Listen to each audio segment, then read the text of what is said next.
Bem-vindos ao Crimes e Mistérios. Hoje vamos explorar um dos casos mais intrigantes e aterrorizantes da história criminal dos Estados Unidos, o infame Zodiac Killer.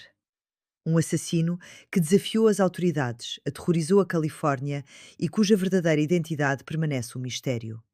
O Zodiac era mais do que apenas um assassino em série. Ele era um mestre da manipulação, obcecado por jogos mentais. Em uma de suas cartas, ele afirmava ter morto 37 pessoas, mas as autoridades conseguiram confirmar apenas 5 casos. O que torna este caso ainda mais perturbador é que até hoje ninguém conseguiu identificar quem ele era. Era a noite de 20 de dezembro de 1968, uma noite fria em Vallejo, Califórnia. Os adolescentes Betty Lou Jensen e David Faraday estavam no que deveria ter sido um encontro romântico. Mas, ao estacionarem o carro na remota Lake Herman Road, sua noite se transformou em um verdadeiro pesadelo. O Zodiac apareceu, sem piedade, atirou neles à queima-roupa. David foi morto instantaneamente, enquanto Betty Lou tentou fugir, mas foi atingida várias vezes nas costas. Este foi apenas o começo. A cidade de Vallejo ficou abalada, mas ninguém poderia imaginar o que estava por vir. Avançando para o verão de 1969, o próximo ataque ocorreu em 4 de julho, o Dia da Independência. Uma data simbólica, marcada por fogos de artifício e celebrações, mas que terminaria em terror. Darlene Ferry, de 22 anos, e Mike Mageau, de 19, estavam aproveitando a noite quando um homem se aproximou do veículo, iluminando o casal com uma lanterna, antes de disparar várias vezes. Darlene não sobreviveu aos ferimentos, mas Mike, apesar de gravemente ferido, conseguiu sobreviver e forneceu à polícia uma descrição do assassino. Um homem misterioso, branco, de cerca de 30 anos, com cabelo curto e aparência comum. E então, apenas alguns meses depois, em setembro de 1969, o Zodiac atacou novamente, dessa vez com um modus operandi diferente.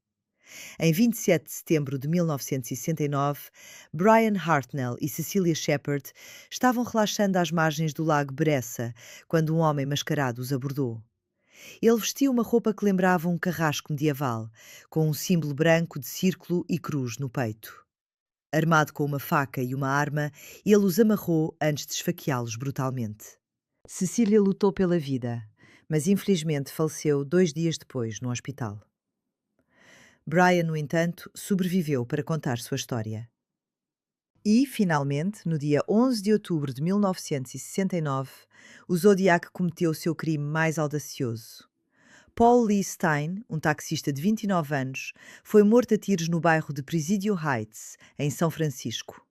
Mas desta vez, o Zodiac se aproximou da captura.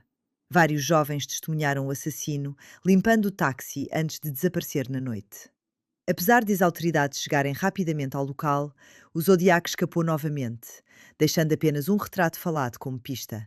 Entre todos os mistérios deixados pelo Zodiac Killer, um dos mais fascinantes e frustrantes foi a série de cartas cifradas enviadas a jornais locais. Ele não só reivindicava os assassinatos, como também desafiava o público e a polícia a decifrar seus enigmas.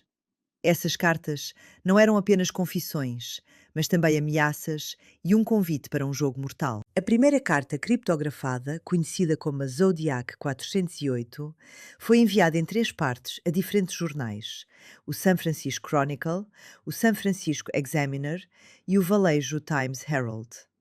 O assassino exigia que as cartas fossem publicadas na primeira página ou ele faria mais vítimas. Ele afirmava que seu código continha a revelação de sua identidade e, se alguém conseguisse decifrá-lo, entenderia o motivo por trás dos seus crimes. Surpreendentemente, esse código foi quebrado em questão de dias por um casal comum, Donald e Betty Harden. Mas em vez de uma revelação bombástica, o código trazia uma mensagem perturbadora que dizia: "Eu gosto de matar pessoas, porque é muito divertido. É mais divertido do que matar animais selvagens na floresta. Porque o homem é o animal mais perigoso de todos." Por décadas, a Cypher 340, enviada em novembro de 1969, desafiou os melhores criptógrafos e detetives amadores do mundo. No entanto, em dezembro de 2020, durante a pandemia Covid-19, um trio de especialistas finalmente quebrou o código, usando programas de computador e técnicas de análise linguística.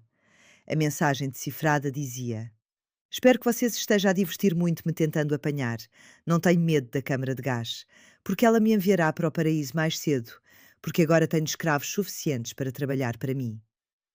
Agora que entendemos a brutalidade e o mistério por trás dos crimes do Zodiac Killer, chegou o momento de explorar os principais suspeitos que, ao longo das décadas, capturaram a atenção de investigadores, jornalistas e do público em geral.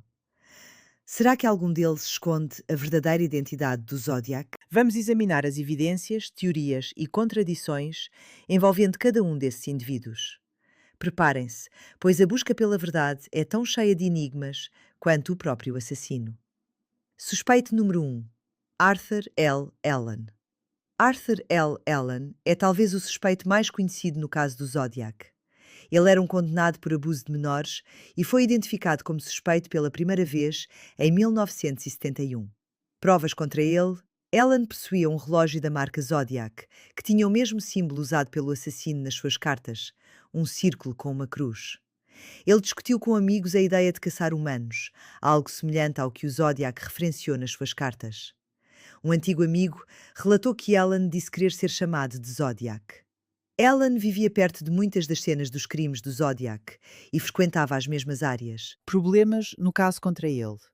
As suas impressões digitais e ADN não coincidem com as encontradas nas cenas do crime. Especialistas concluíram que a sua caligrafia não correspondia às cartas do Zodiac. Apesar destas inconsistências, muitos ainda acreditam que Allen foi um forte candidato a ser o Zodiac. Suspeito número 2. Richard Gajkowski. Richard Gajkowski era um jornalista que trabalhava num jornal na área da Baía de São Francisco durante os assassinatos do Zodiac. Provas contra ele: Gajkowski tinha interesse em cifras e códigos semelhantes aos usados pelo Zodiac. Algumas pessoas que ouviram a voz do Zodiac em chamadas telefónicas relataram que a voz de Gajkowski era estranhamente semelhante. Ele era conhecido por usar o apelido Jake, que soava semelhante a Zodiac, em referências codificadas. Comportamento suspeito. Durante o período dos assassinatos do Zodiac, Gajkowski tirou uma licença prolongada do trabalho, algo que foi considerado suspeito. Problemas no caso contra ele: não há provas físicas definitivas que o liguem aos crimes. A sua caligrafia não corresponde conclusivamente às cartas do Zodiac. Suspeito número 3. Lawrence Kane. Lawrence Kane era um ex-veterano da Marinha que trabalhava como marinheiro mercante e tinha um historial de doenças mentais e lesões cerebrais de um acidente de carro. Provas contra ele: Kane vivia perto de onde várias vítimas do Zodiac foram mortas. Kathleen Jones, uma mulher que alegou ter sido raptada pelo Zodiac em 1970, identificou Kane como seu raptor. O treino da Marinha de Kane em códigos fazia dele um suspeito plausível. Um agente da polícia que viu o Zodiac logo após o assassinato de Paul Stein afirmou que Kane correspondia à descrição. Problemas no caso contra ele: não há provas forenses definitivas que o liguem ao caso. Alguns especialistas acreditam que a lesão cerebral de Kane dificultaria a escrita das cartas complexas atribuídas ao Zodiac. Suspeito número 4. Ross Sullivan. Ross Sullivan era assistente de biblioteca e trabalhava na biblioteca da Riverside City College, perto de onde a potencial vítima do Zodiac, Sherry Joe Bates, foi assassinada em 1966. Evidências contra ele: Sullivan desapareceu logo após o assassinato de Bates e tinha fama de estar fascinado por assuntos mórbidos.